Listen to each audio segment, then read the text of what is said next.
Welcome into the live desk. My name is Janae Hancock. Today we are going behind the story. As you see there on your screen, a teen was arrested in connection with a drug overdose of the death of a Lansing teen. Now that teen is actually 15-year-old Cruz Burris. With that being said, I do want to bring in KCTV5 investigative reporter Angie Riconno. Angie, really bring us up to speed. Let's say this is our first time hearing about this. What can you tell us? Sure. So I interviewed Cruz's parents for a report we did back in May.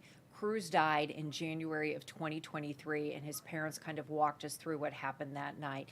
They say Cruz was on the phone with his friends. He was actually FaceTiming him, and he told his friends, "Hey, watch me take this pill." He takes the pill, and the friends can see on FaceTime that something is going horribly wrong. So they start texting Cruz's sister, who's also in the house, that something's going wrong. The parents discover that Cruz doesn't come down the next morning. They're trying to find him. They find him and do CPR, and unfortunately Cruz is already dead. So then they start backtracking, and they realize that through Snapchat, Cruz had bought a pill, just one pill. And actually, I spoke with the parents this morning. He actually took half a pill. He took half a pill. And we use the term overdose, but with fentanyl, the other term that we're using, and most importantly, what prosecutors are using, is the term poisoning. Right. Because what these kids and other adults who are dying of these fentanyl poisonings, they're intending to buy something else, and then it's being laced with fentanyl.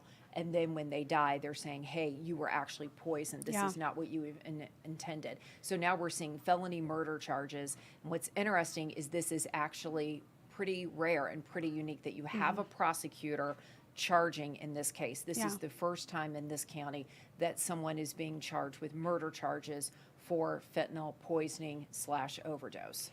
And it looks like the person that was charged is a 19-year-old Torrin Ballman. I hope I'm saying that correctly, but he was charged with that first degree. And from my understanding, Angie, it looks like the Lansing teen was just trying to get a Percocet. Is that correct? Right. That's what his parents told me. They believe that what their son was trying to get was Percocet, and they had talked to him about the dangers of, taking pills, but they really want to send a message of, you've got to be careful with iPhones, you've got to be careful with social media, what your kids are doing, because all of this, took place when they were asleep, and they had no idea this happened in their house. It was delivered right to their door while the family slept. And that's what's so scary about these situations, and I think we're seeing this a lot just across the country. How has Snapchat responded? Because go ahead. So the parents have filed a lawsuit against Snapchat. They're part of more than 20 families who are trying to hold the social media giant accountable, saying that it's a conduit for the drug dealers.